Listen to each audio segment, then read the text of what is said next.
layo pang sweldo. Tapos nagdala na rin ako ng tubig kasi mahal. Ayun, makaipon talaga ako dito. Sana ako.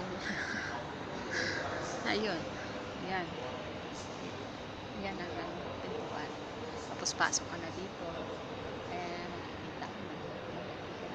Pilipino. Nag-ano siya, nagtrabaho dyan sa salon.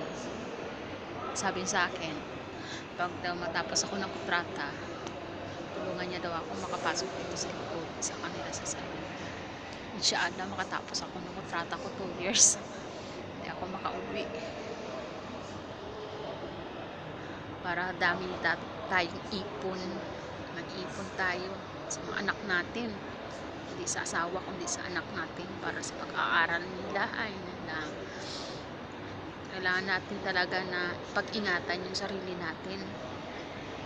Bilang isang OFW. Kasi magkasakit tayo. Walang tutulong sa atin. Kundi tayo lang mag-isa.